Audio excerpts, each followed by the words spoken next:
Adorama TV presents Digital Photography One-on-One, where we answer your questions. Here's your host, Mark Wallace. Hi everyone, welcome to another episode of Digital Photography One-on-One. I'm Mark Wallace. Well, this week we have a question from Giulio in Italy. What kind of lights do you need in the studio to take pictures in black and white? Well, Giulio, before we talk about lights, let's first have a short chat about shape. Now, when I say shape, it's exactly what you're thinking. It's the way things are shaped. Some things are round and some are square, some are triangular and jagged and some are bent. And you get the idea. All things have shapes and some things have stronger shapes than others. Now, before we get into shape a little bit more, I need to first introduce you to a guy. He's a very famous German artist, and his name was Josef Albers. Now, Josef taught at the famous Bauhaus School until it was closed by the Nazis in 1933, and then he immigrated to the United States and continued to create art and teach until his death in 1976. Now, I'm telling you about Josef because I believe if you really want to learn about shape and form and color, you have to study his work. Now, a good place to start is the Josef and Annie Albers Foundation, so check that out to learn more about what we're talking about today. Now, one of Albers' most famous statements is, "Shape is the enemy of color."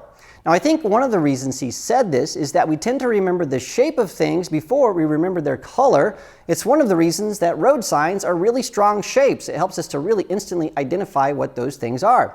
Now, there's another reason he said this, and it has to do with another principle of art, and that principle is that things that are strong in shape tend to be monochromatic. Just take a look at some of these objects here on the desk. This heating duct here, it has a really strong shape, and it's also monochromatic, meaning not that it's black and white, that it's all different hues of the same color. The same thing is true of this banana here, really strong shape. It's very monochromatic. It's all shades of yellow. This white card here, this is a really nice square. Also, it's monochromatic. So it's got a really strong shape. It's very monochromatic, and that holds true all across the art world. You'll see that over and over. Well, now that we know that shape and color have a really strong relationship, we can start to talk about light. And the best way to understand light is to look at it. So let's head over to the studio and walk through some exercises. All right, we're here in the studio, and the first thing I want to talk about is the direction of light and how that impacts our contrast, and then I'll show you how contrast impacts shape. Now, the setup here is pretty simple. We have a pig here. That's going to be our subject. And then the other things that are important are our camera. We have a video camera right now that's set up. That's going to be replaced with the still camera. But I've got a video camera set up because we're going to be recording how these lights are moving. And then we have a little constant light right here that I'm going to be moving around. Now, if you look right now, the subject and our light and our camera, they're all pretty much lined up. So what that's giving us is called front light. In other words, the relationship between the subject and the camera and the light, they're all lined up equally, and so the light is falling right on the front of our subject, and that's giving us really sort of flat light because there is no difference between the right and left side of our subject's face, and that's not what we want. We want high contrast light. So what I need to do is to get this light and move it around to the side, and that's going to give us a nice side light, and that's going to really dramatically increase how the contrast looks on our image. So what I'm going to do is in a second we're going to turn off the lights and we're going to show you this, and we're going to show you what it looks like from this camera. So we're going to turn off our lights right now, and you can look when we switch over to this other camera that we have really low contrast light. And then what I'm going to do is I'm going to roll my light here right over to the side, make sure I get that in position, and you can see that our contrast, man, it really picks up and we get a total different look from our little pig. All right, we're going to turn back on our lights here in a couple seconds, and when those come back on, we can see that now our light here is from the side, and we have really nice high contrast light. And that's what we're looking for when we're lighting in the studio, and it doesn't matter if this is the sun, or if it's a constant light, or if it's a speed light, or it's a studio strobe. What you're looking for are lights that are light that is side lit, sources of light that are really small, so they give you really hard light, really hard shadows. That's really going to kick up our contrast. Now, you can use really large sources of light. The exception is you need to have that really close to your subject. And if you recall in episode 59 when we talked about the inverse square law, if you put a light really close to your subject, well, that light's going to fall off dramatically, and that is also going to give you soft light, but really high contrast light as well, because the light is just going away really, really quickly. So we'll get a similar result. So that's how that works. Well, now that we've done this, what I need to do next is we're going to replace this video camera with a still camera. Then we're going to set up a speed light, and we're going to go through the steps that it takes to get a really nice black and white image. So we're going to go from a really bland image to a really high contrast, punchy black and white image in about 4 steps. So let's do that next. All right, now let's go on to the demo. We're going to do this in 4 steps. And what I've done, behind me I have, instead of a video camera, I have a still camera.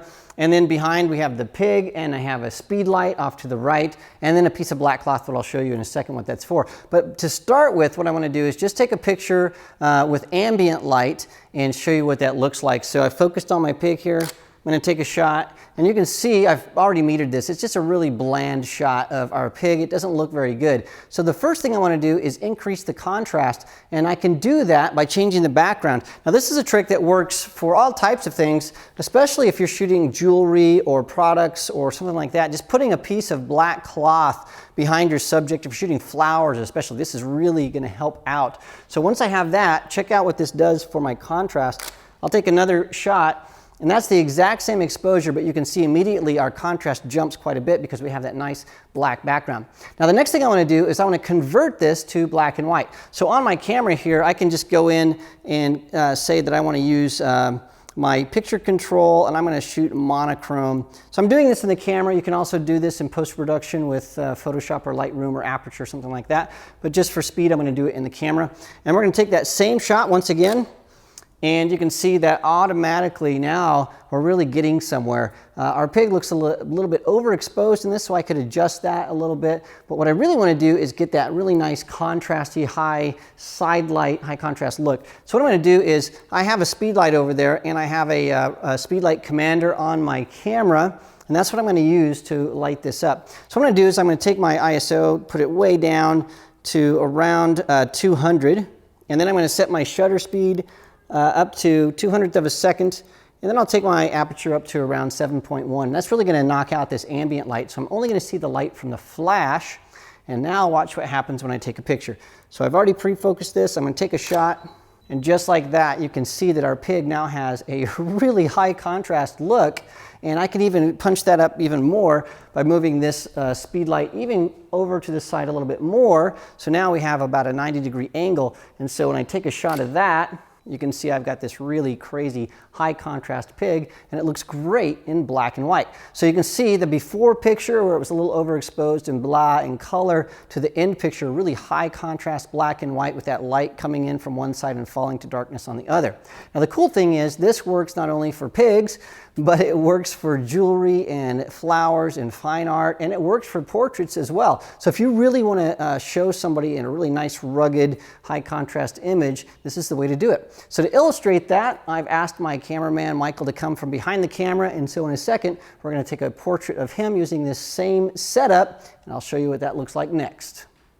All right, in this setup, it's the exact same thing we had before with the pig, but this time we have our camera operator. His name is Michael, and he is right here. And what I've done is I want Michael to have a really neutral expression. He's a rugged guy, so I want to have this shot have really nice high contrast light. So Michael's going to look right into the camera and click, I have that shot, and there it is, very, very high contrast. Now in this scene we have an issue with that black cloth background because it's so dark, and then Michael's hair is also dark. His head just sort of fades right into that. So what I'm going to do is I'm going to take this background here, and I'm just going to move it out of the way, and the light behind that white background back there, it's going to give us some nice gray background, so we won't have quite as dark of an image. So look right at me again, Michael. Perfect.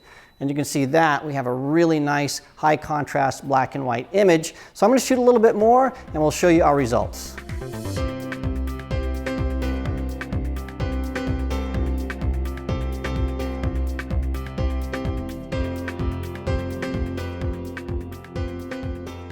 Well, remember, for the best results when shooting black and white images, make sure you have side light for high contrast lighting.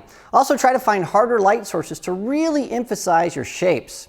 Now, don't forget to do your homework and take a look at Josef Albert's work. It's the perfect excuse to get down to your local library or museum.